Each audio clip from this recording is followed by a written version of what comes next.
Então não é sobre Ele explicou Deus como Você a me conhecer. Pregações bonitas. Compartilhando. para a pregar. gente joga na parede. Estão querendo se exibir. Jesus Cristo, inocente, pagou por todos os nossos pecados.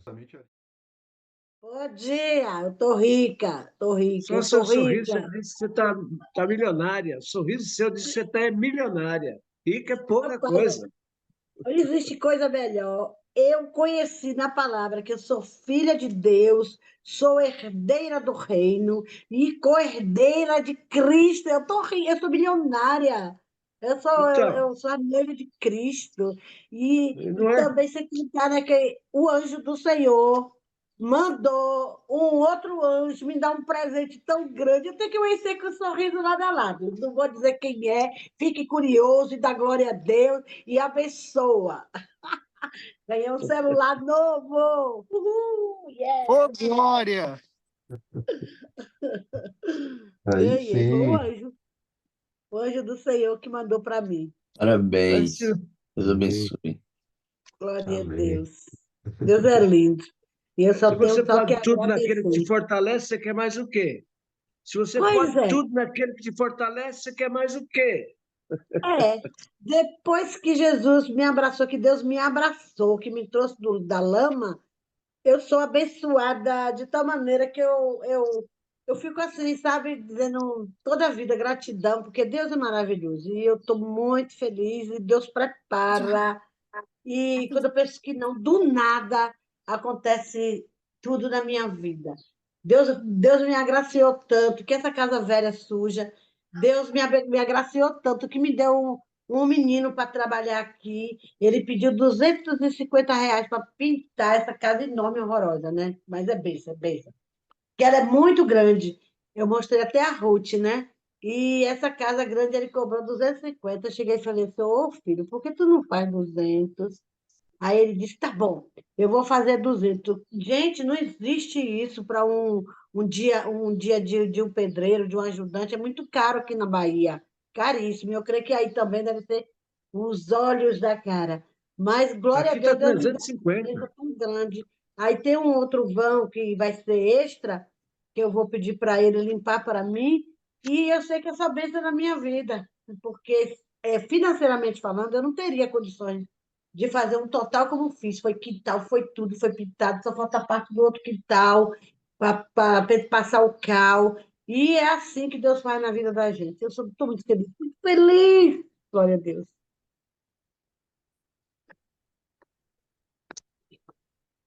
Irmão, seu Jurandir está contigo. Bom dia. Estamos aí, ó. Estava só ouvindo o testemunho dela aqui, não falava era nada. Mas é para Glória poder a Deus. aumentar a sua fé, Jurandir. Deus aumentar a sua fé. Deus está falando com você nessa manhã, para você aumentar a sua fé. É somente gratidão e deixar Deus agir, porque Deus é Deus.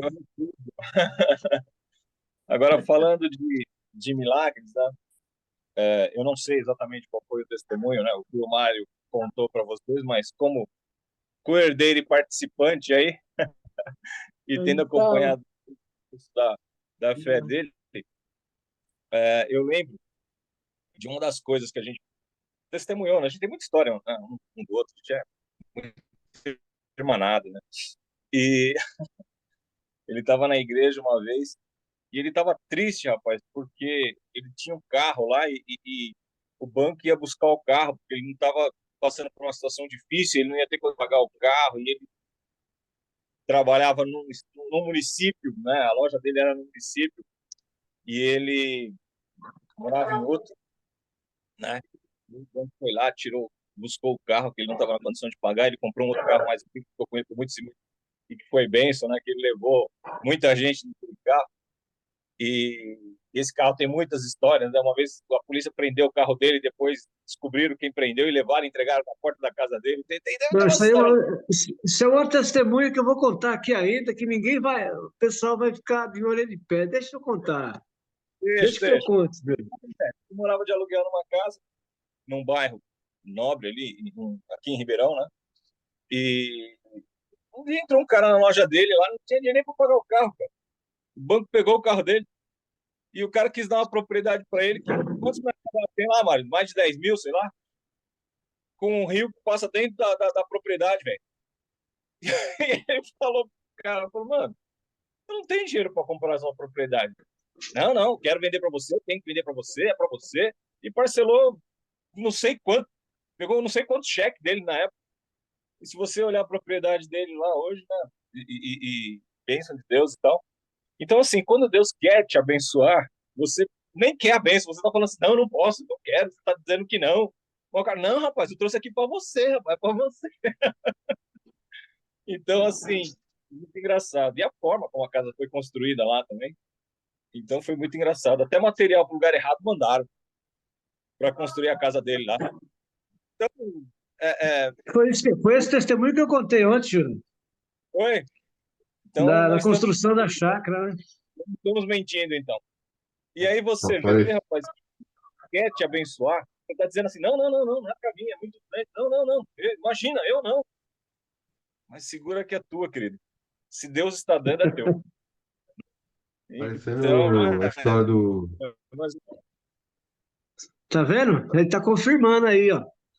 Tá parecendo a história do É, rapaz. Samuel, Jurandir. Chamou 3 vezes, ele achava que não era ele. foi? Tá parecendo a É, história do Samuel. e o cara Ele chamou ele pensa três para vezes, ele, ele ele diz que não. achou que não era ele. Aí você, às vezes, cara, às vezes você passa por uma situação de prova e é aquele negócio, então toca lá na vestimenta dele, toca lá no emprego, toca lá no filho, às vezes, toca lá na família. Faz isso e aquilo para ver se ele não blasfema na sua cara. E às vezes você perde a sua bênção com uma blasfêmia, sabia? Você perde a sua porque você foi quietinho, a bênção estava ali na esquina, mas primeiro você foi provado e você não passou na prova, né? Porque é isso. Graças a Deus é tudo, cara. Você está lutando ali, você está no ringue. Você vai apanhar, querido. Você vai sofrer, você vai passar dificuldade. No mundo tereis aflições. Mas não precisa maldizer a Deus só porque você passou por um problema, por uma maldição. Nosso tempo aqui é um sopro. Você vai viver 70 anos, passou disso é enfado e canseira, segundo a palavra, né? Porque até então você é independente, você está por si. Passou disso, começa a dor aqui, dor ali, você vai precisar ser ajudado de alguma forma. Mas você tem a eternidade, amigo. Você tem a eternidade para você viver. Então, aguenta aí um cadinho. Aguenta só um cadinho, só um pouquinho. E a tua bênção está na esquina, né? Então, chupa essa manga aí, esse rojão, né? E vai dando glória, vai dando glória, vai dando glória, vai dando glória. Mais tem Deus para te dar do que o diabo tem poder para tirar. Amém? Amém. É isso aí, varão. Hoje nós vamos falar sobre Jefté, Quer então. dizer que o senhor vai nos declarar hoje, Jefferson? Oi? Qual é o versículo hoje? Então, na verdade, são 4 capítulos. A gente vai Certo? ampliando. Juízes, capítulo 11 é o texto base, né? A partir do 11 ele onde começa a falar de Jefté, mas a gente vai voltar um pouquinho, né? Para contextualizar, eu vou na contramão aqui.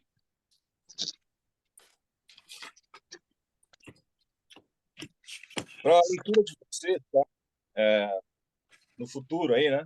No decorrer da semana, não sei. Vocês leiam do capítulo 10 ao capítulo 13, porque é muito texto para ler. Então a gente vai falando e vai pegando os versículos principais e depois vocês dão essa lida, porque é uma biografia, né? A biografia você entende que é a história do camarada, né? E a Bíblia não fala muito sobre Jefté, bem da verdade, né? Então, a coisa mais notável que se comenta muito é o voto que ele fez, né? E isso a gente vai botar nesse momento para falar. Mas para contextualizar,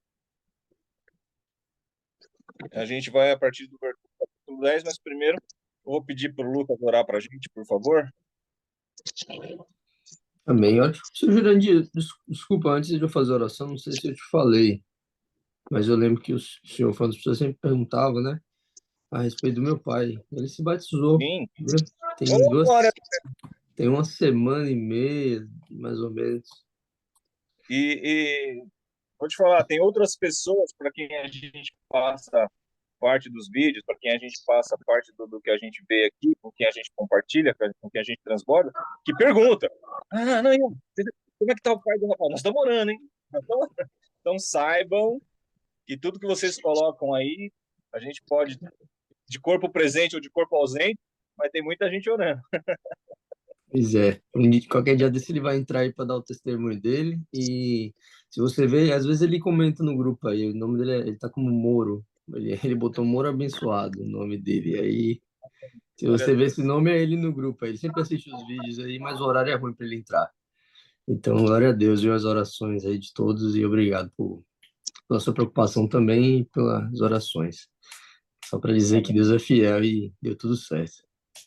Para honra e glória de Deus. Amém. Amém. Vamos fazer a oração então. Ora pra...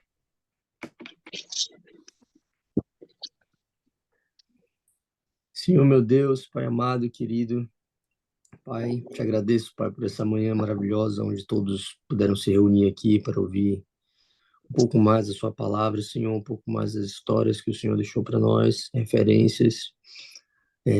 Pai, eu queria dizer que nós temos gratidão, Senhor, de poder ler a sua palavra, Senhor, de poder aprender dela, Senhor, de poder refletir, de poder caminhar, Pai, segundo a sua palavra, Pai. Pai, queremos agradecer também, Pai, pela graça que o Senhor derramou sobre nossas vidas, Senhor, pela vida de cada um aqui, Senhor, que tem cada testemunho tremendo para contar sobre as maravilhas que o Senhor fez na vida deles, Senhor. Pai, eu te agradeço por tudo que o Senhor já fez e tudo que o Senhor ainda vai fazer, Senhor. Eu sei que o Senhor é Deus que faz infinitamente mais e melhor do que tudo que pensamos, imaginamos e sonhamos, Senhor. Pai, agradeço pela vida de cada um aqui, Pai, pela vida de cada um que não pôde estar presente, Senhor. Abençoa, Pai, a vida deles, protege, Senhor. Coloca os seus anjos ao redor deles, Senhor. Pai, eu te peço, Pai, usa o seu Espírito Santo, Pai, nessa manhã para falar aos nossos corações, Senhor, para ajudar o seu Jurandir a ministrar essa palavra, Pai. Pai, eu te peço, Pai, que essa palavra fique nos nossos corações todos os dias, Pai. Que nós não nos esquecemos dela, Pai, durante o nosso dia, durante a nossa vida, Pai. Que, segundo a sua palavra, a gente possa caminhar na fé, Pai, que a gente possa resgatar vidas para Ti, Senhor, e que a gente possa viver, Pai, a semelhança e imagem de Ti, Senhor. Te agradeço, em nome de Jesus, Pai, amém. Amém. Queridos, então, para contextualizar aqui, a gente comentou uma coisa a respeito de Abraão lá, né?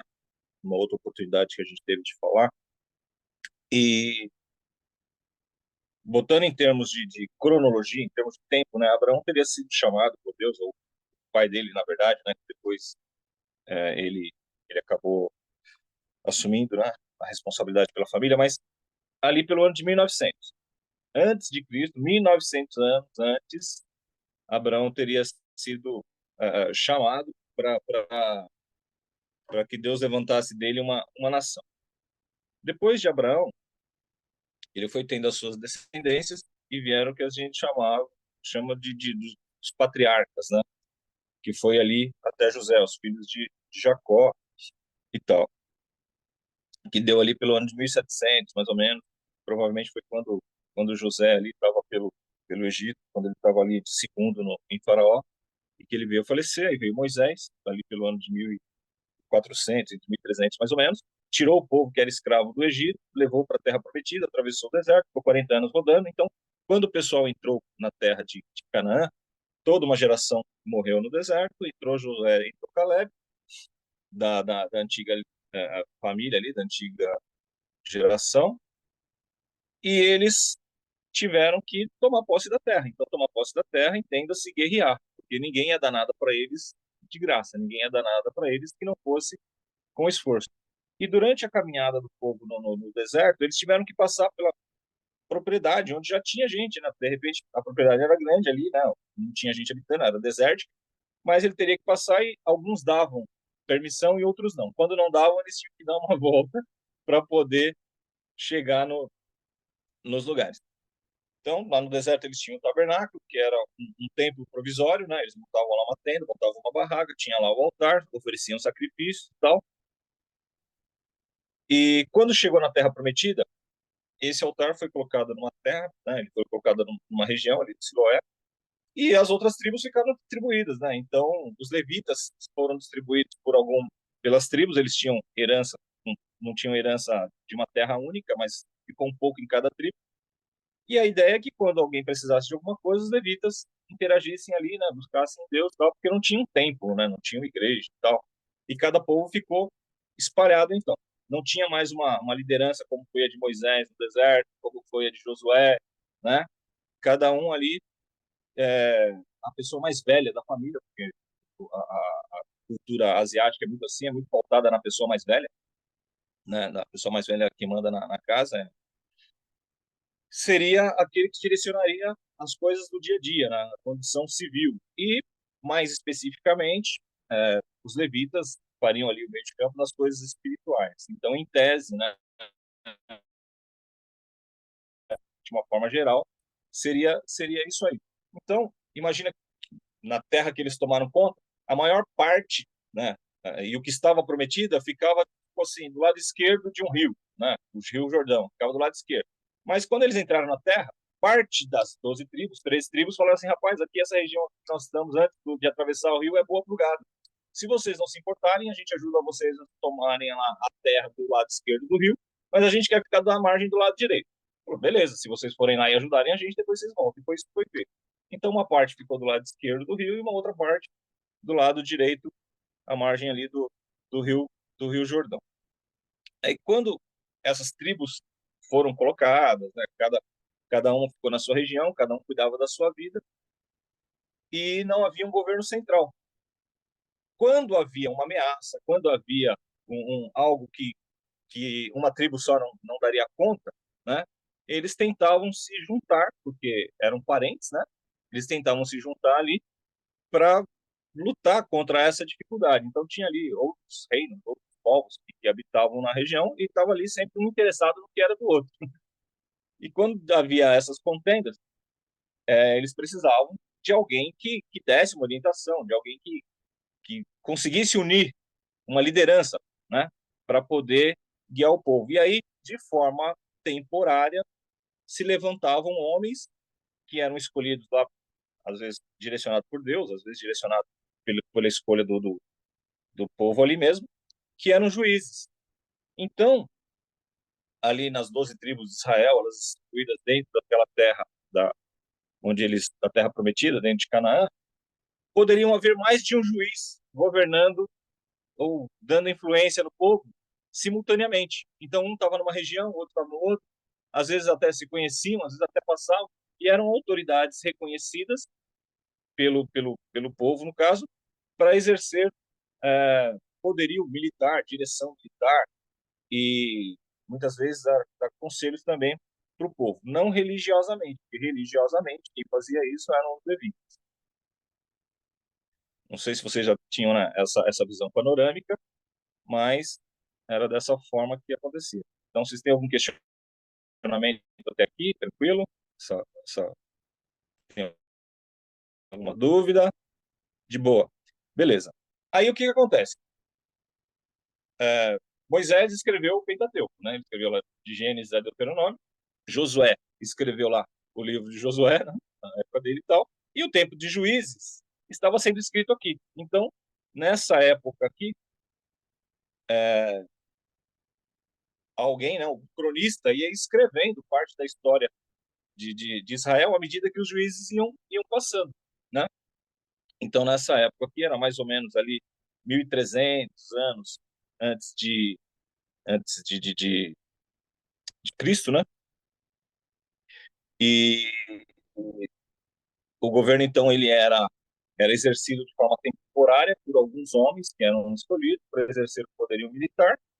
Os levitas estavam espalhados nas tribos e havia o tabernáculo que ficava lá em Siló, né? E aqui nós vemos que Jefté, ele, no capítulo 11, né? Ele era um gileadita, ele era filho, na verdade, de Gileade, ele era da tribo de Gade, era um gadita, né? E Gileade, ali naquela região, era nome de um monte de coisa. Era nome de gente, era nome de montanha, era nome de uma série de coisas tinha esse nome de Gileade. Até óleo, o pessoal dizia que tinha o óleo de Gileade, da região de Gileade, né?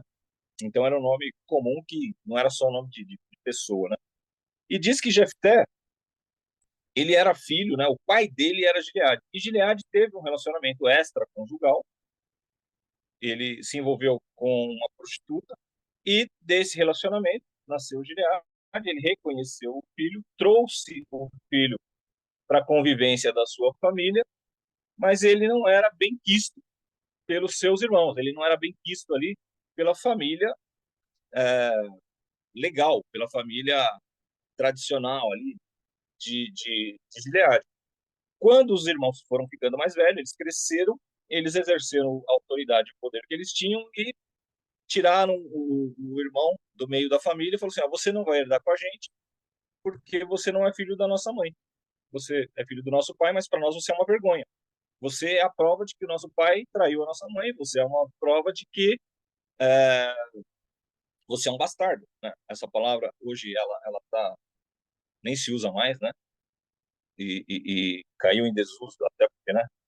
Pode parecer um tanto quanto ofensiva, mas no caso aqui era isso, né? Era a palavra que eles usaram.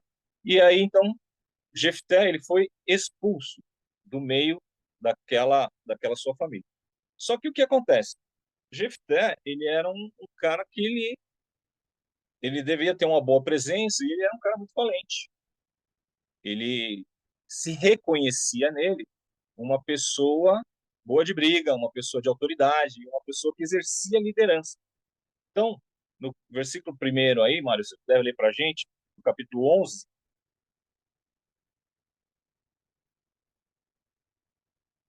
O Mário está me ouvindo aí? Tô ouvindo. Só que Lê meu para microfone estava bloqueado. o Agora verso está 1. liberado.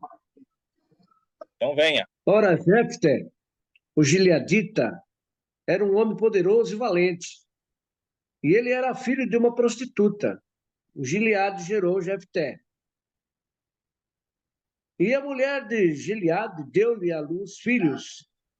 Os filhos da sua mulher cresceram e eles expulsaram Jefté.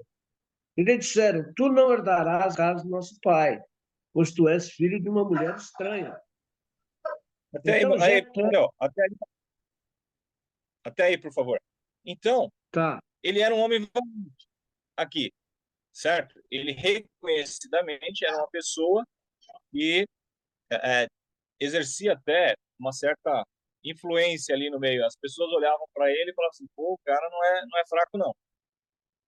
Não sei se pelo tipo de criação, não sei se pelo tipo de, né, por tudo que tinha lá, ou se era já da personalidade dele, mas o fato é que ele tinha esse trauma na vida dele, né?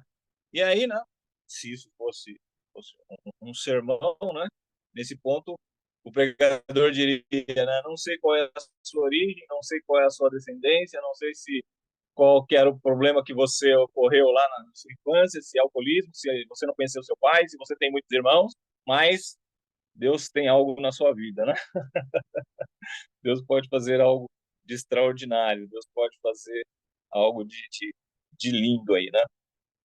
No versículo 10 e no versículo 11, porque o que acontece? Quando a gente está lendo aqui o livro de Juízes, ele vem num correndo, ele vem falando, então, cada vez que o povo tinha uma dificuldade, levantava aí um líder temporário, livrava o povo, e depois continuava, aí o povo dava as costas para Deus, e aí voltava, e aí vinha um líder temporário, e aí dava as costas para Deus, e foi assim muito, né? Durante 300 anos, aí que foi o tempo dos juízes, isso aconteceu diversas vezes.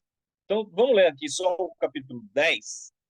Eu vou ler aqui para vocês o verso 6 do capítulo 10. Os filhos de Israel tornaram a fazer o que era mal aos olhos do Senhor. 10:6.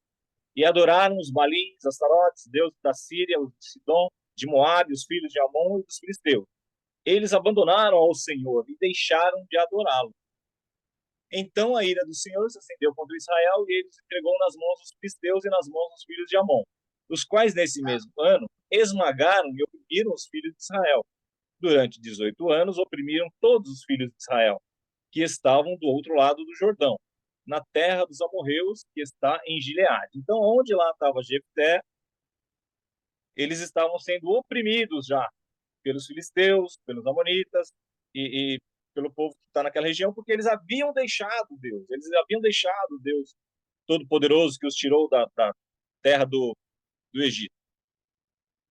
E aí Deus falou assim, então, é isso que vocês querem? Então, vai lá, vai viver segundo a fé desses deuses aí. E então eles passaram a ser, não escravizados, mas oprimidos, né? Nesse momento aqui, por esse povo, por esse povo da Filistia ali e de Amon. E aí, no versículo 11, eles dizem, pecamos contra ti, porque deixamos o nosso Deus e adoramos Baalins. E o Senhor respondeu aos filhos de Israel, quando os egípcios, os amorreus, os filhos de Amon, os filisteus, os sidônios, os amalequitas e os amonitas oprimiram vocês, e vocês clamavam a mim, não é verdade que eu os livrei da mão deles? Mas vocês me abandonaram e serviram a outros deuses. Por isso, não os livrarei mais. Vão e clamem aos deuses que vocês escolheram, que eles os livrem do tempo do aperto. Mas os filhos de Israel disseram ao Senhor, nós pecamos, fizemos tudo o que te parecer bem. Nós pecamos, faze-nos tudo o que te parecer bem. Por favor, livra-nos ainda esta vez e tiraremos os deuses estranhos do nosso meio. Isso era uma constante em Israel. Esse capítulo 10 aqui era uma constante. Eles faziam isso o tempo todo. Tá? E aí Deus uma hora cansou e falou assim, ó, quer saber? Vai viver aí segundo a sua impressão. A minha palavra não serve, eu não sirvo, eu não sou bom o bastante. Então, vai lá, vai. Vai nessa sua fé aí. Só que aí dava ruim. E quando dava ruim, o que eles faziam? Voltavam para a presença do Pai. Né? Nós que somos filhos, né? Nós que somos... eu costumo dizer o seguinte, quando eu tinha 14, 15 anos, eu achava que meu pai devia ter algum problema comigo, que meu pai lá não era muito, né? Sei lá, com 20 anos, depois de casado, começando a ter filhos, eu falei assim, talvez, quem sabe, pode ser, meu pai saiba de alguma coisa. Hoje, com 55 anos, filhos criados, já não moram mais comigo aqui e tal, eu olho pro velho lá e falo assim, rapaz, esse velho é um gênio. Né? Por quê? Porque hoje eu tenho experiências que ele já havia tido naquela época, e eu só estava começando na minha jornada. Então, nós julgamos, às vezes, nossos pais, nós julgamos, às vezes, nossos líderes, nós julgamos as pessoas mais velhas, que estão nos acolhendo na minha liberdade, o cara está se metendo na minha vida. Só que a gente não sabe do terço, né, a metade, né, da reza, o terço a gente não sabe, né? E só que a gente está rebelde ali naquela nossa visão limitada, naquele nosso achismo. A gente acha que sabe das coisas. E aí, né, a mesma semelhança de Deus, né, os pais às vezes falam, então vai lá, queridão, vai lá. Eu estou te dando uma direção. Você não quer obedecer a minha vontade diretiva? Então vai na minha vontade permissiva. Vai lá. Aí passa tempo, vai tempo. Aí o que sobra para os nossos pais, né? O que sobra para as pessoas que são nossas responsáveis? Sobra um boleto, sobra o medicamento, sobra acolher em casa, porque você não deu conta de pagar ali as suas responsabilidades, sobra o neto, sobra o sobrinho, mas você não soube, né? Na hora da necessidade, na hora que você era para dar o conselho, você não quis ouvir. Mas na hora que você teve um ônus, né? Aí você trouxe para sua família te ajudar. E o engraçado é que a gente faz isso com certa frequência. A gente vem, precisa de ajuda, quem pode acolher, para quem pode ajudar, aí se apruma um pouquinho, volta fazendo a mesma coisa, né? Então, isso não é novo debaixo do céu e o ser humano faz isso com uma certa frequência. E aqui, nesse momento de necessidade, nesse momento de opressão, de dificuldade, os filhos de Amon buscaram lá, os filhos de Amon, os gaditas, né? Eles buscaram ali em Deus e falaram assim, Senhor, tem misericórdia de nós. Mas depois de ter feito essa paz com Deus aí, eles precisavam de alguém que dirigisse o exército. Eles precisavam de alguém que fosse na frente. E aí eles começaram, né, a conversar entre eles e falaram assim, olha, mas e aí? Nós conversamos com Deus, nós estamos aqui meio que em paz, mas quem será o homem? No versículo 18, aí, no 17, diz, quem será o homem que começará a lutar contra os filhos de Amon? Quem fizer isso será chefe de todos os moradores de Gileade. Então, veja bem, enquanto Jefté estava passando por uma crise familiar, enquanto ele passava por uma crise de identidade, enquanto ele era rejeitado pela família dele, e ele saiu dali da terra dele, então,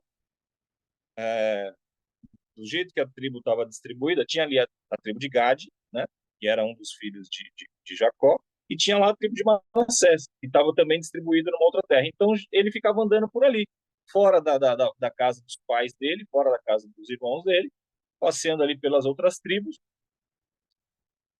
E, enquanto ele estava nessa caminhada, né, algumas pessoas, alguns outros rapazes, algumas jovens que estavam ali numa situação de rebeldia, falaram, identificaram nele essa liderança, identificaram nele um cara valente, identificaram nele e falaram assim, ó, quer saber? Vamos juntar nós aqui, vamos fazer uma família nós, vamos fazer um grupo nós, e é nós contra o resto do mundo. E ali eles começaram a agir naquela região. Então, se você pegar o versículo 5, né, ele diz aí, quando os filhos de Amon atacaram os anciões de Gileade, foram buscar Jefté na terra de Tobi, e disseram a Jefté, venha ser nosso chefe, para podermos lutar contra os filhos de Amon. Aí Jefté estranhou, né? Ele falou assim, mas por que eu? Por que eu? Minha família me mandou embora, me expulsou, ninguém levantou para falar nada, ninguém me defendeu, ninguém foi a meu favor. Por que eu? Vocês não são aqueles que me odiaram, que me expulsaram da casa do meu pai? Por que agora vocês vêm a mim quando estão em aperto? Os anciãos de Gileade responderam a Jefté, é por isso que agora estamos voltando a você. Venha conosco e lute contra os filhos de Amon, seja o nosso chefe sobre todos os moradores de Gileade. Então Jefté perguntou aos anciãos de Gileade, se vocês me quiserem voltar para combater no exército lá, e o Senhor os entregar na minha mão, então eu serei o chefe de vocês? E eles disseram que sim. Olha que coisa maluca. Nem ele acreditou. O filho bastardo, o rejeitado, o que não podia herdar a herança do pai dele. Porque imagine isso, né? A tribo de Gade tinha muita gente. Em algum lugar aí na frente, nós vamos ver que a tribo de Efraim se levantou contra os gaditas e morreram 42 mil. Tudo bem que com os números, a gente, os estudiosos, as pessoas mais sábias, aí elas ficam sempre com o pé atrás com o número que aparece, né, na Bíblia, porque você fala assim, será que, né, são números bem expressivos, né? A tradução é isso mesmo, né? Que morreram 42 mil. Quantas pessoas será que tinha na tribo de Gad? Quantas pessoas será que ele tinha ali de primos, de tios, de sobrinhos, né? De parentes ali da mesma tribo, né? Quantas pessoas será que existem com o nosso sobrenome espalhado por aí que vieram de uma mesma raiz aí, né? Sei lá eu quanto, né? Mas o fato é que às vezes a casa do seu pai, para eles você não serve, e aí vem esses descendentes aí, o macro, e fala assim, olha, nós precisamos de você. E ele falou, eu? Como assim? Vocês não se preocuparam com o meu problema particular, com o meu problema pessoal, ninguém foi ali me defender, o pouco que meu pai tinha, ou muito ali, sei lá, e agora vocês querem que eu reine por toda a tribo, que eu, né, que eu bote a minha vida em risco, porque na verdade muito passa por isso, né, queridos? Davi, eu lembro muito do paralelo de Jefté e Davi, porque quando Davi se afastou de Saul, a Bíblia fala que pessoas que se juntaram com ele, num primeiro olhar, eram pessoas endividadas, eram pessoas que não estavam numa condição muito boa, e aí foram os valentes que Davi teve, né? Eram os homens corajosos, que os caloteiros, por assim dizer, que estavam numa situação difícil e que se juntou com ele, fizeram um exército que ajudaram a colocá-lo no trono, que eram os valentes que ele teve. Aqui, Jefté, ele passa por uma situação difícil, ele passa por uma situação, né, complicada. Algumas pessoas que aos nossos olhos não seriam as melhores para andar junto, se juntam com ele, fazem um bando, e aí o povo vem lá e fala assim, escuta, preciso de vocês. Por quê? Porque de uma forma geral,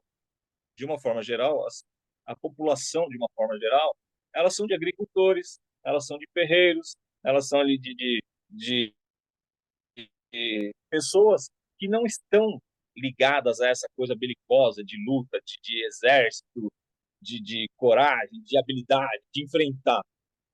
E aí precisa de gente assim, né? Precisa de gente mais, né?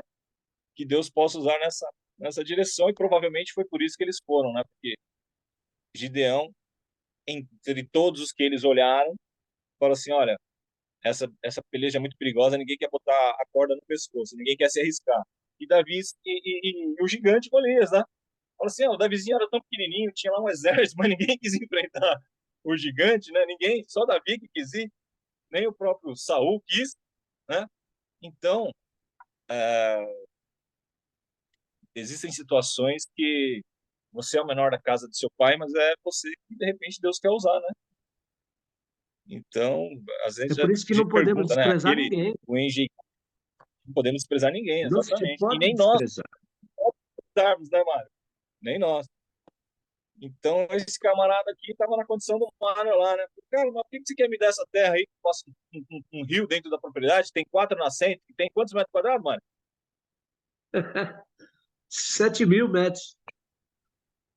7 7 mil mil. metros? Eu não tô conseguindo pagar o aluguel aqui em 400 metros quadrados, velho. Eu tô com dificuldade aqui. Pegaram meu carro, você quer me dar 7 mil metros? Qual que é a possibilidade? Aí Deus fala: o terreno não, eu vou te dar o terreno e a casa. Olha que coisa doida. É, E ainda teve o pato que chegou voando. É, também. então, Deus mandou o pato aqui que, entendeu? Só tive que comprar a então, pata e querido, a casa lá. Deus é tremendo. então eu não sei qual é o que quer realizar na sua vida, eu não sei. Mas não se olhe como um coitadinho, não se olhe como uma pessoa de dificuldades incríveis, porque o nosso Deus, ele pode todas as coisas. Amém? Alguém tem alguma pergunta até aqui? Alguma colocação? Tá Eu tranquilo? juro, você, Beleza. Então, você não contou, Jefté, oi? você não falou nem a metade da vida de Oi? Jefté. Você sabe que tem uma parte aqui que eles não conhecem, que Jefté fez um propósito com Deus para vencer essa luta aí. Ele pagou um preço alto por isso. Então, eu vou Ele, chegar lá. amém. Então, aqui o Jefté, o que acontece? Primeiro, ele estuda, né? Ele falou assim: bom, beleza, então eu já tenho uma promessa aqui, eu já tenho aqui já estou colocado, meus irmãos já estão envergonhados, né? E beleza, estou numa posição de comando. O que ele fez? Ele pegou alguns emissários e enviou para conversar com os filisteus e com os amonitas. Ele falou assim: escuta, por que vocês querem guerrear comigo? Por que vocês querem brigar comigo? Ah, não. Aí o cara falou assim: eu quero guerrear com você porque vocês tomaram as nossas terras, porque vocês invadiram as nossas terras, porque vocês é, é, não têm o direito a ela. Aí ele lembrou um pouco de história, depois eu peço para que vocês leiam os capítulos, né? Ele pegou, lembrou a história e lembrou a parte teológica, lembrou a parte civil, a parte militar, dizendo o seguinte: olha, quando ele vinha, trazendo o povo lá do Egito, que ele foi atravessar aqui, vocês disseram que não podia. Aí Moisés deu uma volta.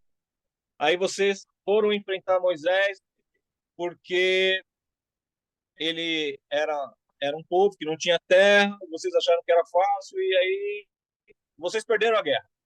Quando vocês perderam a guerra, vocês perderam o direito à terra. Então vocês estavam na terra, proibiu-nos de trafegarmos porque dar uma volta. Aí vocês se levantaram para ir contra nós. Vocês perderam a guerra e perderam o direito da terra. E naquele tempo, que não fazia, para ele naquela época, não fazia tanto tempo assim, né? Nesses 100 anos, nenhum outro questionou isso. Só vocês estão questionando agora. Então, assim, vocês não quiseram que a gente passasse, nós não passamos. Nós íamos dar a volta, vocês vieram nos enfrentar. Vocês perderam a guerra e perderam a terra. Por que eu devolveria a terra para vocês agora? Mas, uma vez que os amonitas acharam que eles estavam preparados para a guerra, que eles estavam mais fortificados, que eles tinham uma boa aliança, o que importa a palavra, né? O que a Rússia vai se preocupar com a Ucrânia, né? Fala aí, eu sou a Rússia. Eu eu posso ter e será meu. Tipo isso, né? E aí o camarada vai se colocar nessa questão de guerra e eles vão enfrentar, então, o povo de o povo de Gileade ali. Aí o que que Jefté faz, né? Ele faz um voto com Deus, né? Mas o voto que ele faz é um voto de quem tem pouco conhecimento de Deus, de quem tem pouco conhecimento das Escrituras, de quem tem pouco conhecimento da palavra de Deus. Então, eu quero ler com vocês primeiro Juízes, capítulo 17, versículo 6. Quem pode ler para nós aí, por favor? Outra pessoa, por favor, abra Provérbios 11, 14. 17, versículo. 6. Vou ler então. Naquela época não havia rei em Israel.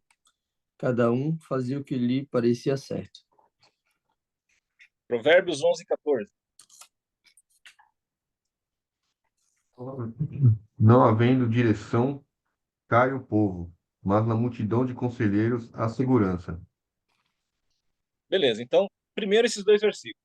Aqui no livro de Juízes, o próprio autor de Juízes, ele diz que naquele tempo não tinha rei em Israel. A população, de uma forma geral, cada pessoa, ela via vivendo a sua própria liberdade. Ela fazia o que ela achava certo, né? Então, tinha lá a tábua da lei? Tinha. Tinha um tabernáculo? Tinha também. Tinha os ensinamentos dados pelos levitas? Tinha. Mas não tinha um governo centralizado onde as pessoas obrigassem, né, ou pudessem obrigar a pessoa a fazer isso. Aí você pode colocar o seguinte, né? Você fala assim, mas espera aí, a democracia não é boa? Não é bom você ter liberdade? Não é bom você fazer o que você quer? Não. Porque o conceito verdadeiro de liberdade não é você fazer o que você quer, é o que você deve. Todas as pessoas são livres para fazer o que devem. Ninguém vai te questionar se você fizer o que você deve. Se você fez uma conta e pagou, ninguém vai te questionar. Se você botou o filho no mundo e está criando, ninguém vai te questionar. Se você respeita o direito do outro, ninguém vai te questionar. Você é livre para você fazer o que você deve. Quando a pessoa pensa que ela é livre para fazer o que ela quer, isso não é liberdade, isso é libertinagem. Aí você é um cara libertino, porque você não está respeitando o direito do outro. E o conceito da liberdade, e o conceito do direito, ele diz o seguinte: o seu direito vai até onde começa o do outro. E ali, nesse tempo, eles não estavam vivendo essa questão do direito, eles queriam viver essa questão dessa libertinagem, aí, dessa liberdade exagerada. Então, ele diz que se não houver uma sábia direção, o povo perece. Muitas vezes nós vemos isso em respeito ao nosso dia a dia, né? O camarada não quer respeitar a regra da casa. Querido, se você mora com seu pai, você mora com a sua mãe, você respeita a regra da casa. Você não chega na hora que você quer, você não leva o namorado ou namorada para dormir lá se eles não autorizarem. Você tem que maneirar no palavreado. Você tem horário para sair, tem horário para chegar. Você tem que prestar satisfação para alguém, porque você está debaixo de uma autoridade, porque você está morando e vivendo às custas de alguém. É a mesma coisa se você estivesse pagando e alguém estivesse morando com você. É isso. Então, a liberdade, todo mundo é livre para fazer o que deve, mas ninguém é livre para fazer o que quer, porque a sua liberdade começa onde está do outro. E se o que você quer ultrapassa a liberdade do outro, você não deve fazê-lo. Isso é o conceito de lei, por isso que existe lei, né? Que é o limite até onde nós podemos chegar e aonde nós devemos voltar, né? Deus perguntou para Jó, né? Jó, me diz aí se você é sábio. Quem que falou para o mar até onde ele pode chegar e aonde ele tem que bater e voltar? Todo mundo tem que ter limite, né? E a palavra de Deus, ela é o nosso limite. Se nós vivêssemos, né, segundo a palavra de Deus, né, nós teríamos um limite bem claro. Um dos problemas que nós temos é quando a gente se apega a um jugo desigual, né? Porque cada um tem um limite diferente. Se o marido e a mulher têm o mesmo limite, as coisas elas transcorrem de uma forma. Se eles têm limites diferentes, as coisas transcorrem de outra. Isso em qualquer religião, seja no islamismo, seja no cristianismo, seja no budismo. porque tem visões de mundo diferentes. E aí a Bíblia fala lá atrás, não se apegue a um jugo desigual. Por quê? Por conta da questão do limite. Você vai ter dificuldade para criar seu filho, você vai ter dificuldade para você levar a sua vida no dia a dia, né? Tem que ter uma interação e um respeito muito grande aí quando é diferente. Não é isso? Mas isso é só um parênteses aí para falar a respeito aqui de que na terra dos juízes, naquela época, cada um fazia o que achava certo. Então eles não tinham essa doutrinação, eles não tinham assim esse conhecimento da palavra, né? Tão exacerbado. E aí Jefté, ele falou assim, olha, eu vou fazer um voto aqui com Deus, porque voto é bom, é afirmação de fé, e se Deus me der o exército inimigo, aquele que sair primeiro da minha casa eu vou oferecer em sacrifício. Falei, cara, mas lá nos 10 mandamentos já está escrito, não matarás. Lê pra gente aí Êxodo 23:7, por favor.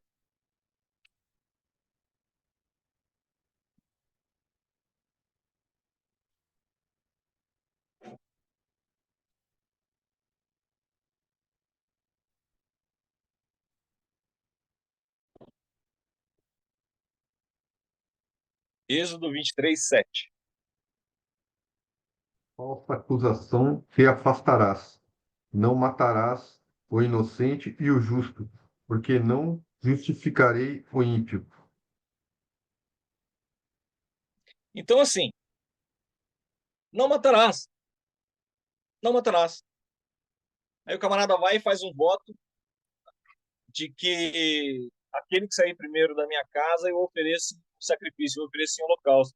Aí nós lembramos ali no capítulo 10, né, onde nós lemos que o povo de Israel havia deixado as orientações de Deus Pai Todo-Poderoso e estavam seguindo os deuses os deuses locais ali, os deuses dos filisteus, os deuses dos amonitas. Eles sim tinham esses deuses que exigiam sacrifícios humanos. Então, havia uma miscelânea ali de pensamentos e de cultura. Eles estavam influenciados pela cultura do povo do lado. Então, muitas vezes, isso também acontece dentro da nossa fé. Né? A gente pega a Bíblia e fala assim, por que você está fazendo isso? Ah, porque eu não penso assim. Mas a Bíblia está dizendo isso, mas eu não acho isso. Mas eu não penso assim. E aí a gente faz algumas coisas, né? Que você fala assim, mas isso aí é contrário à palavra, né? Ah, mas eu não penso assim, eu não acho isso. E eu vou fazer uma afirmação de fé aqui, não custa nada. E o mais interessante é que, como os anciãos lá já haviam se reconciliado com Deus, os representantes, né, da tribo, né, já tinham falado, antes deles irem falar com o Gideão, eles já tinham se colocado diante de Deus, a vitória já tinha determinado. Quando Jefté já foi para a guerra, Deus já tinha proposto a vitória. Ele não precisava nem fazer o voto. Deus Mas, já por tinha uma escolhido insegurança ele. dele, nós todos, todos nós temos as nossas inseguranças e nós fazemos a mesma coisa. Né? Deixa eu fazer aqui uma afirmação, deixa eu dar uma ajudinha para Deus. Não foi assim com Abraão? Abraão, eu vou fazer de você uma grande nação. Abraão, um filho nascido da sua casa, de você, vai dar prosseguimento aqui. Aí olhou para a esposa dele falou para ele, olha, eu já estou velha, não vou ter filhos. Pega aí a minha serva, faz um filho Hum. nela aí. Abraão falou, pô, era tudo que eu precisava, eu já queria mesmo. Algo assim. E aí você foi ajudar, né? Aí você fala assim, não, Abraão, não. Eu prometi que eu ia multiplicar a tua descendência, eu vou multiplicar Ismael também. Só que isso lá na frente vai ser um problema terrível. Por quê? Porque você resolveu ajudar Deus. Olha que coisa maravilhosa, né? Como se Deus precisasse da nossa ajuda. Deus não precisa da nossa ajuda, ele precisa da nossa obediência. É claro que falando assim hoje, né, irmãos, e tentando ser um pouco mais leve, né? Quem sou eu para desmerecer Abraão, né? E pelo amor de Deus, não levem por esse lado, né? A gente só está tentando tornar as coisas um pouco mais leves aqui. Mas nós fazemos isso o tempo todo. A nossa fé às vezes não alcança e a gente vai dar um plus aqui. Vamos ver se a gente consegue dar uma melhorada. Só que às vezes a gente dá essa melhorada no contrário do que a Bíblia orienta. E aí a gente tem causa e efeito, né? Aí a gente tem a consequência daquela escolha, daquilo que nós fizemos. Então, eu estava no meu trabalho essa semana e aí foi muito engraçado, né? E tem uma colega nossa que estava problema de enfermidade, problema de saúde. Ela falou assim, ah, não, eu fiz um voto com Deus aqui, porque eu estou sentindo muita dor, e eu prometi para Deus que se eu, se ele me curar, né, eu vou parar de fumar, né? Tá no processo, né, de conversão ali. Eu vou parar, eu não vou fumar. Aí eu peguei e falei assim, por pelo menos um tempo, né? Eu falei, tá, mas Deus, com certeza, ele pode te atender com voto ou sem voto, né? Se você estiver buscando nele, é, Deus quer que você seja melhor, mas quando a gente vai fazer um voto, deixa eu te dar uma letra aí. Você vai fazer um voto assim, ah, eu não vou ver mais televisão, né?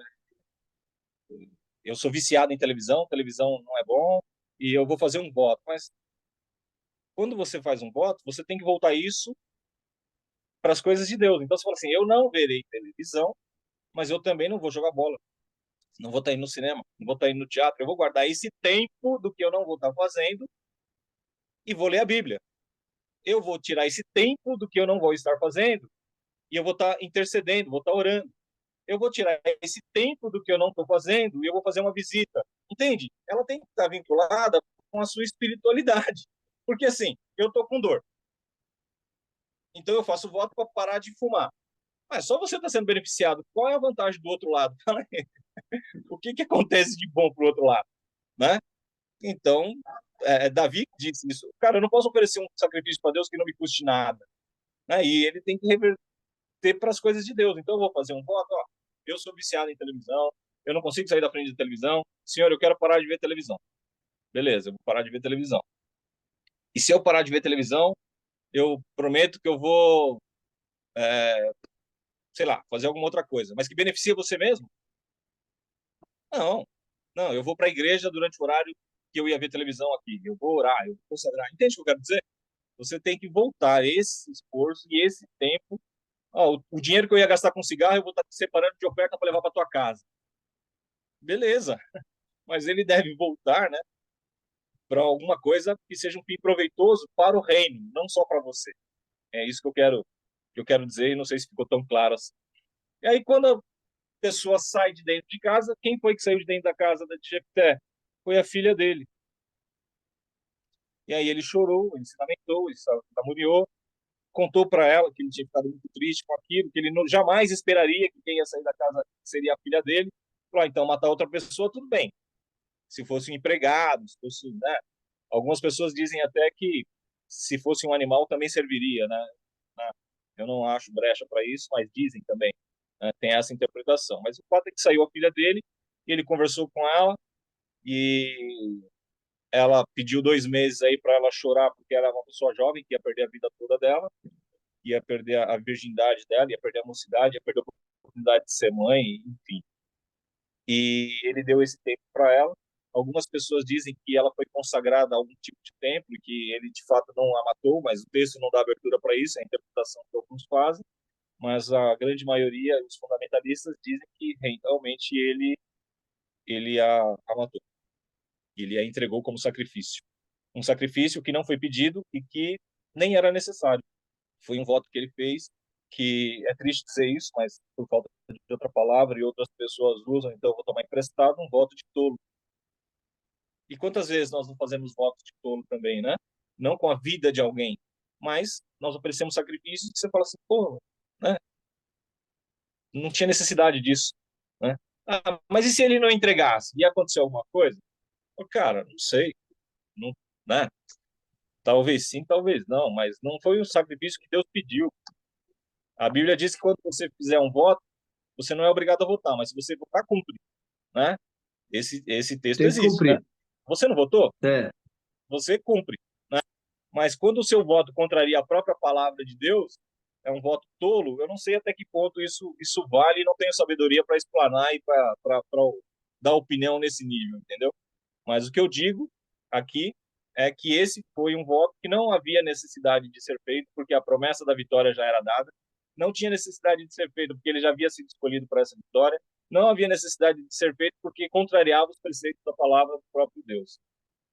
Então, Jefté, ele ofereceu a filha dele como sacrifício, ele reinou como juiz durante 8 anos ali junto a tribo dele, né, a tribo de Gad, e depois ele foi sucedido, né, por um outro juiz. Como curiosidade, ele foi contemporâneo de Sansão e de Gideão. Eles viveram numa mesma época e exerceram influência no mesmo período de tempo ali, não necessariamente numa mesma região.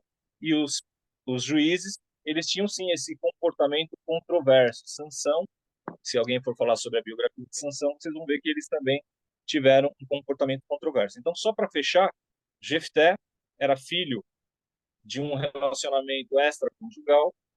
Ele foi criado junto da família do pai dele. O pai dele reconheceu a paternidade.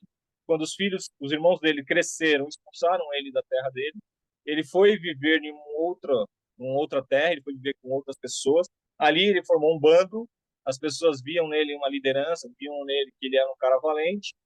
O povo de Gad, que já estava em guerra, eles já eram liderados por um outro gideonita ali, né?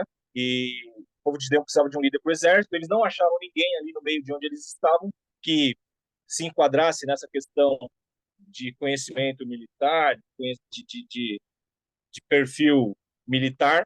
Foram atrás de Jefté, acredito que direcionados por Deus. Jefté só aceitou se ele fosse um juiz permanente e não fosse só por conta da batalha, se Deus desse essa vitória, porque se não desse também ele ia morrer, né? Então ele ofereceu a vida dele em sacrifício da liderança. Aceitou, Deus deu a vitória para ele, ele foi bem-aventurado, ele conseguiu a vitória, e depois, no meio do caminho, uma tribo de Israel, a tribo de Efraim, se levantou contra Gideão, falou assim, Gideão, contra Jefté. Jefté, por que você foi e não nos chamou? Por que você não nos esperou? E aí teve uma guerra interna dentro do povo. Dentro das tribos de Israel houve uma guerra interna. Por que Efraim fez isso? Cara, algum interesse econômico eles tinham. Não foi só porque eles acharam que, pô, você não me chamou para guerra, não levei meu povo, não morreu nenhum de nós, isso não se faz, então agora eu vou lutar para você porque a gente quer morrer? Lógico que não. Haviam outros interesses ali, interesses escusos com certeza, e aí houve uma guerra interna dentro do povo de Israel, da tribo de Gad, da tribo de Efraim. A tribo de Efraim perdeu, e aí morreram ali mais de 40 mil, segundo os números que constam aqui na palavra. Ele é contestado por muitas fontes, porque 40 mil, para aquela época, é 40 mil, né? De uma tribo só. O fato é que ele reinou, então, sobre o povo durante esses 8 anos, então, até que ele foi sucedido por algum outro juiz. Alguma pergunta até aqui? Alguma colocação? Não, não. Foi tudo bem colocado, bem esclarecido. Até mais do que devia, né? Mas amém, amém. É isso aí. Entendeu? A gente que ouvia a história de Jefté está aí esclarecida a história de Jefté. Só queria fazer uma colocação aqui para complementar aí o que você colocou. Você sabe que aqui na chácara não tem porteira, né? Eu tenho 2 entradas e 2 saídas e não tenho porteira. Mas para complementar aquilo que você disse aí, que cada um tem que saber onde está o seu direito, né? Que a pessoa que tem liberdade não é libertinagem, não é liberdade, né? Nós temos que respeitar o próximo, onde o meu, como é que se diz? Esqueci agora a colocação. O meu direito termina onde começa o seu. Então, a mesma coisa eu penso assim, a minha confiança em Deus aqui é tão grande que eu nunca fiz porteira, nunca. Eu entro e saio qualquer hora aqui, chego às vezes tarde da noite, nunca fui molestado. 25 anos que eu moro aqui, nunca fui molestado. Nunca ninguém tirou nada daqui. E não tem porteira. E o meu cachorro, ele não passa do portão para atacar ninguém, entendeu? Da entrada, ele sabe, ele conhece a divisa da chácara. Quando chega alguém estranho, o carteiro, ou qualquer outra pessoa, ele só late até na entrada, ele não ultrapassa. Até parece que ele conhece a divisa, entendeu? Então são coisas assim que eu fico assim, né? Eu falo, Agora há pouco, eu levantei aqui, não sei se vocês perceberam, que teve um momento que eu saí. Eu fui tocar as galinhas, o galo, os patos que estavam aqui sabe, na varanda. Parece que eles vêm todo dia, na hora que eu estou aqui no devocional, eles vêm para cá, porque acho que eles querem escutar a palavra de Deus. Eu acho que eles ouvem, porque não é possível. Na hora que estamos aqui, lendo a palavra, o galo acha de cantar, cara, e canta uma vez atrás do outro, e todo mundo canta aqui. Eu falo, meu Deus do céu, o anfitrião aí é obrigado a desligar o microfone, porque eles não deixam, eles atrapalham, né? Então, mas eu fico pensando assim, eu acho que eles vêm escutar a palavra de Deus. Só pode, porque não é possível. Eles se reunir exatamente na hora que eu estou aqui no devocional para pregar, eles vêm cantar, eles se manifestam, né? É um negócio interessante, viu? Mas é isso aí, Jurandir. Mandou bem. Deus te abençoe, meu querido. Os outros irmãos aí, se quiser comentar alguma coisa, Fábio, James, Lucas, está com oportunidade. Os mascotes do grupo aí, né? É.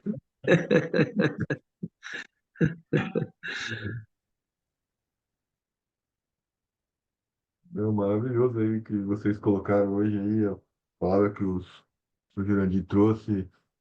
O senhor falou também, seu Mário, você estava falando sobre a libertinagem, né? Porque é tão atual, né, Jurandir, essa questão, porque está muito relacionado como a Bíblia é sábia, né? Como Deus entregou uma palavra para a gente tão poderosa, né? Tão sagrada, né? Que a gente vê que a gente passa por esses problemas até hoje, né? E desde o princípio que eu comecei a estudar a Bíblia, né? Procurei em tantos lugares, né? Procurei em tantos lugares, mas o Espírito Santo me acordou aquela noite e falou: "Ó, vai na Bíblia, filho, tá lá, né? Para de bater a cabeça, para de procurar onde você não, né, não vai encontrar, né? A gente fica procurando em tantos livros, filosofias, tantos, né, debates ali entre amigos, tentando achar a sabedoria, né? Tentando encontrar. E tá tudo aqui, né? Tá tudo aqui. Então, como a falta de gratidão dentro de casa, né? Entre os jovens, por exemplo, né? É como a situação que você contou, né? Que é. Não, você tem a obrigação de colocar comida na mesa para mim. Você tem a obrigação de dar um lugar para eu dormir. Foi você que escolheu eu nascer. Não fui eu que pedi para nascer. Então, assim, a gente percebe, né? Os argumentos, né? Como são colocados, como falta de ingratidão e o desrespeito, o que gera dentro da casa, né? O que transforma aquela casa, faz com que a casa fique realmente de pernas para o ar, né? Onde não existe, né, limites, né? Não existe pai, respeito para pai e mãe, não existe, assim, praticamente cria realmente a devassa dentro de casa, né? Não, e a Bíblia é tão clara, né? Tão sábia, né? Que traz assim, olha, segue esse passo a passo aqui que vai dar tudo certo, né? Só segue. Para de inventar, né? Para de É inventar, verdade. né? E Aqui, tantas aqui em outras São coisas. Paulo, Fábio, Oi, pode falar, Tomás. não pode falar, pode concluir. E a outra questão também é da promessa, né? Que o senhor trouxe, porque é, realmente, né? Não é do que a gente faz, né? Não é dos nossos sacrifícios, mas é da nossa obediência, o fato de se prostrar, né? A Deus, né?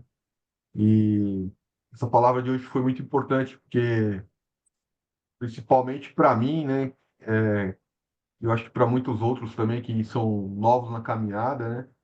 Como a gente lida com as coisas de Deus, né? Em situações, às vezes, que a gente se coloca. Eu tive um sonho outro dia, aliás, faz um mês, né?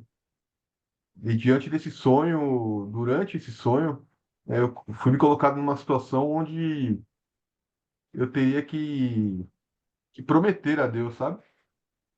Fazer uma promessa ali. E E eu me lembro nesse sonho, eu olhando ali, e eu estava como se eu estivesse num altar, né? Eu imaginava, assim, no meu sonho, que o Espírito Santo estava ali, mas diante daquela promessa, fato de prometer, eu me senti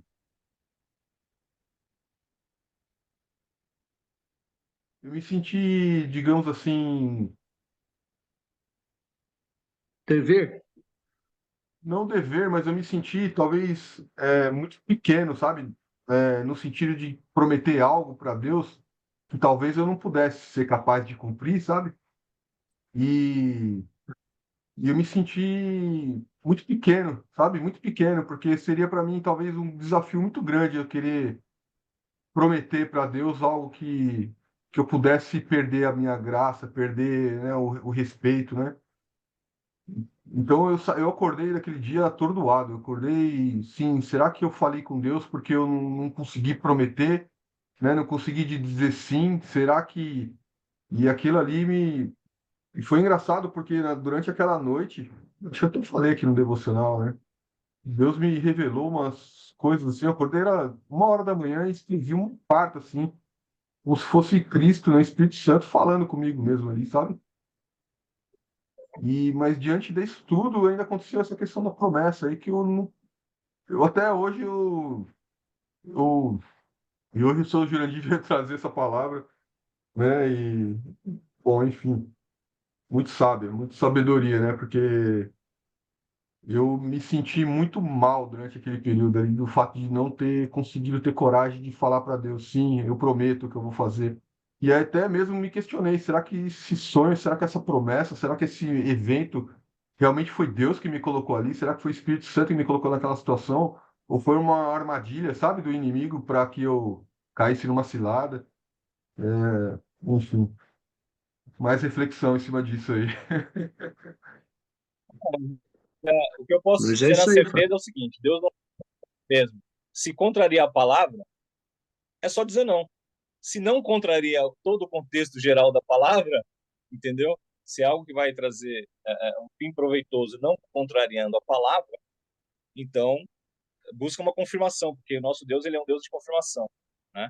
E aí você vai ter a sua resposta. Mas se for algo que contraria a palavra, pode dizer não sem nem pensar de primeira. Vai dar na lata.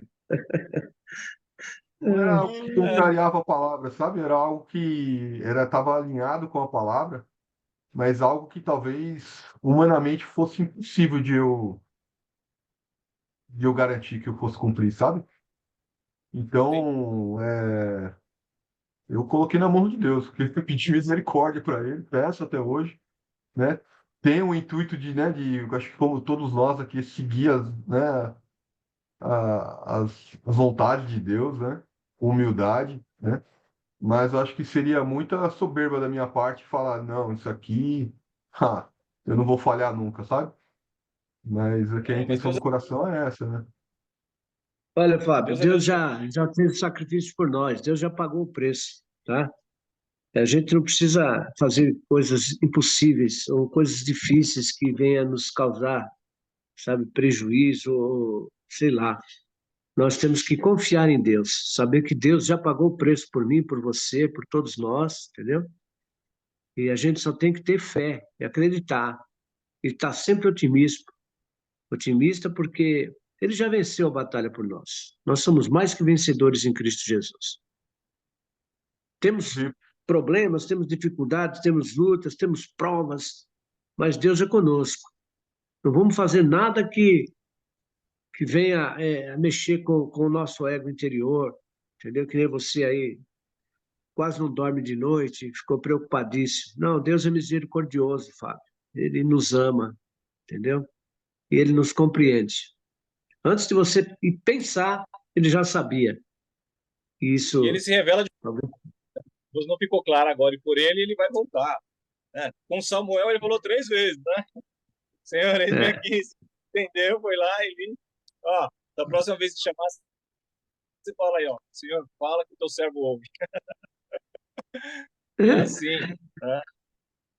Mas fique em paz. a Do dona jeito que Marinete isso quer aí. falar, né, dona Marinete? Pode falar, dona Marinete. Eu estou maravilhada, né? Essa história de Jefté é tremenda. Aprendi muita coisa. Fico feliz, né, pela sabedoria divina que Deus dá a cada um, né? Deus, nós somos um corpo E Deus, ele distribui para cada um no seu devido lugar. O irmão Jurandir, Deus usa ele, já usa o Fábio em outro lugar, e assim sucessivamente, mas todos somos serventia do Senhor, né? Fiquei maravilhada. E quero voltar para falar com Amém. o Fábio, que de ontem para ontem, eu acordei, eu pensei que já tinha amanhecido o dia, 4 horas, que eu ia sair, ia fazer a viagem de que ia de resolver umas coisas. E eu acordei e comecei, Fábio, eu estou falando isso não longe de exaltação pessoal, e que o nome do Senhor seja glorificado agora. Antes de nós pensarmos, o Senhor já sabe o que vamos pensar.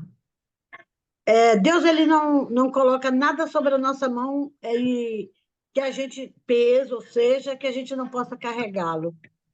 Não vem nada na vida da gente se o Senhor não está presente. Às vezes a gente passa por certas situações para Deus alimentar o nosso ego, levantar a nossa fé e estarmos sempre em constante vigilância no Espírito, para poder saber discernir o que é de Deus e o que não é, né? Quando eu vivia aleatoriamente, que eu não deixava o Espírito Santo de Deus agir em mim como deveria agir, como hoje eu estou diferente, eu estou na fase de saber o que é de Deus, o que não é, eu estou na fase de olhar mais com amor, eu estou na fase de ver alma, né? Como naquele dia eu disse para você, eu aprendi isso agora, depois que eu saí de lá da lama. Porque a gente tem que ter a nossa fase de olhar com amor, não porque é parente nosso, nem porque... É porque por alma. Nós temos que olhar por ser humano como alma. Quando eu passei a orar pelo meu ex-marido como alma, eu vim ter assim, aquela liberação em meu coração em perdoá-lo. Porque eu estava vendo ele como Jesus vê, como Deus viu a alma. Então, Jesus morreu na cruz pela pior espécie. A prova está na cruz, naquele dia que o ladrão, né, um mangou de Jesus, falando para que descesse, todo mundo conhece a história. E o outro, com o coração de misericórdia, falou: Poxa, esse cara aí não fez nada. Você fez tudo ruim, eu fiz tudo ruim, mas ele não fez nada. Então, ele reconheceu que ele era um errado, e aí Jesus falou: Hoje mesmo estarás comigo no paraíso. Então, alma, alma. Deus, ele quer que a gente olhe alma. Deus não quer que a gente olhe é porque minha mãe, é porque meu pai, é porque meu irmão. Eu vi uma pessoa dizer, mas qual é ele que a salvação é individual. Meu filho falou isso quando eu estava falando com ele, que ele deveria acordar, porque Deus deu um sonho, porque eu oro assim. Senhor, dá sonho profético para os meus filhos, sonhos reveladores da tua vinda, para que eles, não é porque eles venham a ter medo, mas que ele venha a ser despertado, porque Jesus está voltando. Eu comecei a orar para os meus filhos como alma. Então, hoje, Deus me ensinou isso. Eu tenho que orar como alma, porque o amor foi tão grande de Deus para conosco, que Deus não quer que ninguém se perca. Um jovem aqui, ele ele era obreiro da igreja e tal coisa. E moral da história para encurtar a conversa. No dia que eu fui para a festa do reggae de Edson Gomes, aqui quem conhece Edson Gomes é um regueiro baiano, e eu fui na festa de Edson Gomes. Olha que eu estava lá no mundão, até desviado. Mas olha o olhar da gente como é, né? Quando eu me deparei, eu vi esse obreiro lá no reggae, todo daquele jeito, né? Eu senti triste, eu me senti triste. Agora, imagine o Espírito Santo de Deus, porque eu olhei ele como alma, olhei ele como alma. Então, eu estava ali, aquele monte de gente, como Deus já me deu a revelação, que aquilo ali, o pessoal está se alegrando na carne, mas lá no lago de fogo, de enxofre, será alegria? Não, será tormento eterno. Então, a gente tem que olhar alma, a gente tem que olhar como alma, não como, porque lá ela é crente, agora lá ela está. É desse jeito que eles falam. Olha, a Neide, ou Dona Neide, como o povo me chama aqui, voltou para Jesus, agora quer dar uma de santa. O ser humano fala isso. E sabe quem é que fala? Aqueles que se diz ser servo do Senhor, que diz ser crente. São eles que nos atacam. E aquele rapaz, quando eu vi lá, eu fiquei triste, aí me afastei até para que ele não me visse mais, ele me viu e eu olhei para ele, saí dali. Então, o Espírito Santo de Deus é tremendo, ele fala com a gente no meio de multidão, de cachaçada, de tudo, Deus fala, porque nós somos alma. E Jesus não quer que nós venhamos nos perder. Então, esse menino voltou para Jesus, sabe como? Ele era um grande empresário aqui, grande empresário mesmo aqui, e a esposa dele, mulher fiel, mulher de Deus, e ele se afastou de Jesus, entrou nas drogas, chegou doente. Chegou doente, foi para a casa da mãe, porque a mulher não aceitou mais ele, né? Foi para a casa da mãe e ele ficou doente, bem magro, não sei, que eu não é médico, não sou médica, não sou nada, mas tinha um aspecto que ele estava com AIDS, né? Que estava muito magro, muito debilitado, muito lá jogado, porque se enfiou muito nas drogas. Jesus foi lá, tratou dele, porque ele é alma. Jesus tratou dele, e é ali, quando o pastor Giovanni foi até a casa dele, falou de Jesus para ele, Jesus, Deus abraçou ele. Não interessa o que ele fez, ele foi lá para o mundo, fez aquilo, mas Deus abraçou ele. Deus não deixou que ele viesse se perder no último suspiro, porque Deus, ele fala conosco até no último suspiro, como falou lá com o ladrão, né? Então, Deus é Deus, e para a glória de Deus, eu creio que Gui, o apelido dele era Gui, eu creio que Gui hoje dorme no Senhor e ele vai ressuscitar para a alegria eterna, porque Deus não quer que a gente venha se perder. Por que o inimigo está lutando aí? Porque as pessoas estão se suicidando, os homossexuais se levantando mais e mais, o índice de homossexual dentro de Valença, de lésbica, é 80% dentro de Valença de lesbianismo. E o inimigo ele está atacando porque ele sabe que está registrado lá na palavra, porque se não se converter, vão ficar de fora. Então é assim que age na vida das pessoas. Mas Deus não quer que ninguém se perca. Deus não quer. E Fábio, eu quero dizer para Fábio que Deus me incomodou de ontem para ontem, que eu fui para Jequié, eu não sabia do horário. Quando eu viver, eu lavei prato, eu fiz comida, eu limpei casa, eu fiz tudo. Orei ao Senhor e fui fazer as coisas. Quando eu fui olhar no relógio, era 2 horas da manhã. Eu falei, Jesus, misericórdia. Mas Deus me incomodou e foi feita a oração que Deus queria que eu fizesse. Então, às vezes Deus fala com a gente e a gente não está entendendo. Deus cutuca a gente. Eu tive que lavar prato, eu tive que fazer tanta coisa para poder entender que nós temos que clamar primeiro o reino de Deus, depois a justiça de Deus recai sobre cada um de nós. Tudo nosso é o primeiro lugar de Deus. Deus não gosta de berganha. Deus não é homem para a gente berganhar com ele. Tipo, a gente faz com o filho, ó, se você fizer isso, eu vou te dar um tablet. Se você fizer isso, eu vou te dar R$ 100, R$ 200 no espécie.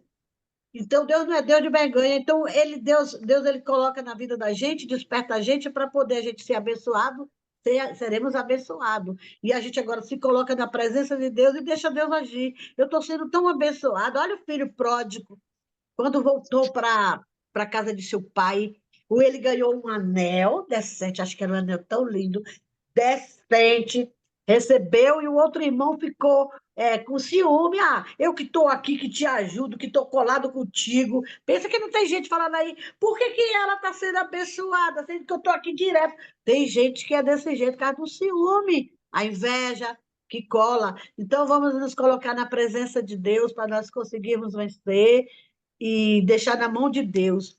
Quando o irmão falou aí que minha cunhada, Nora, eu gosto de falar coisa que parte de mim, né?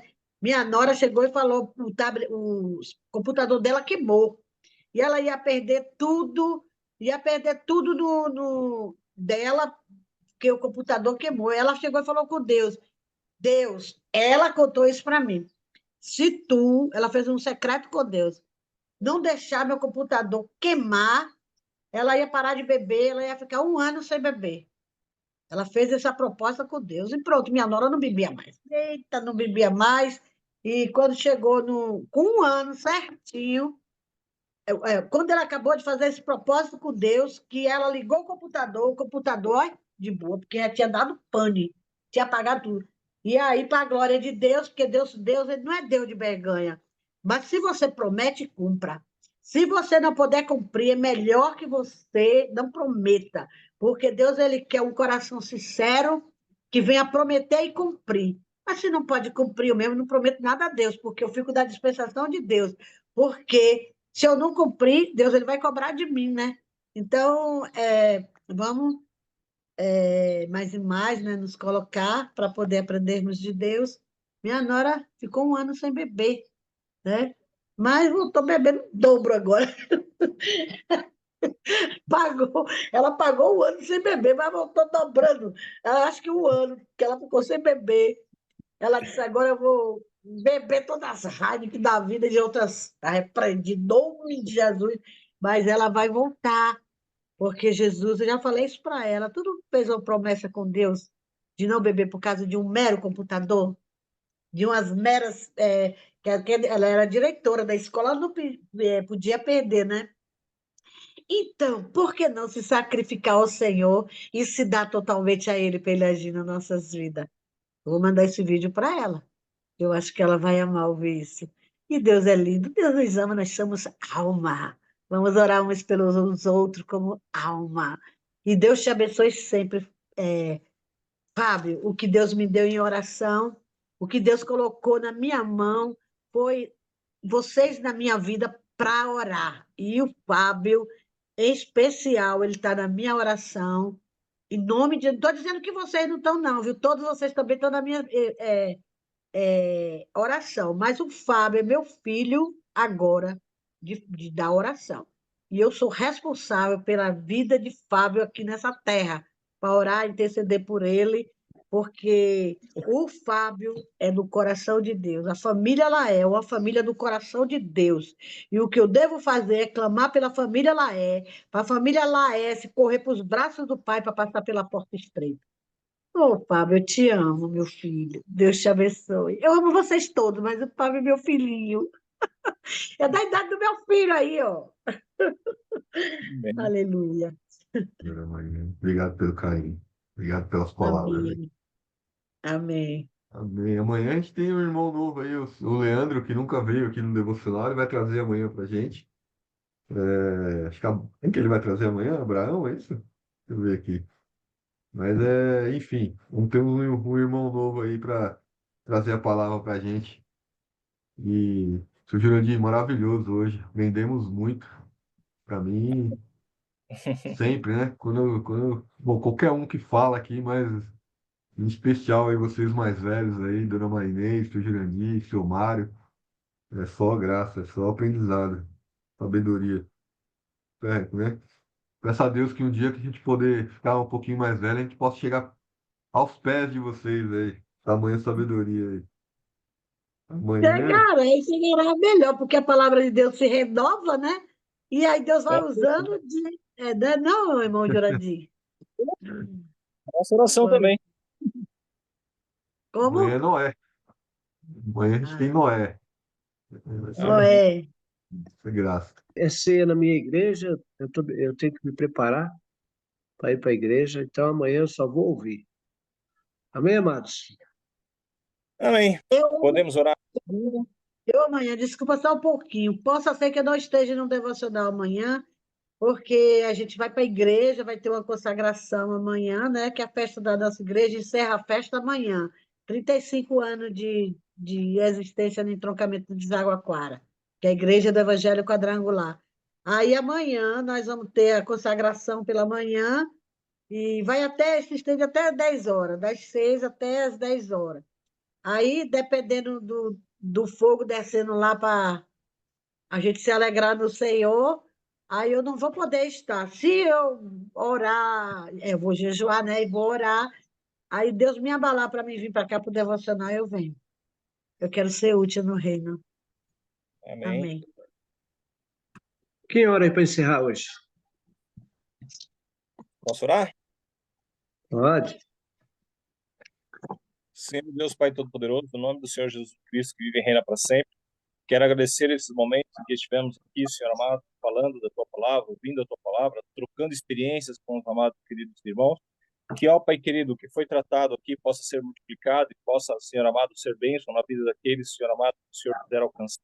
E que o Senhor possa nos abençoar aqui, ó Pai querido, nesse dia ainda, que o seu Espírito Santo esteja sobre nós, que teus anjos estejam acampados, Senhor, ao nosso redor, que cada um de nós, Senhor, possa receber, ó Pai querido, mais e mais da tua unção, da tua bênção, Senhor, do teu amor, e que nós possamos ser úteis, ó Pai querido, por onde quer que o Senhor nos envie. Visita o que vai no coração de cada um, ó Pai querido.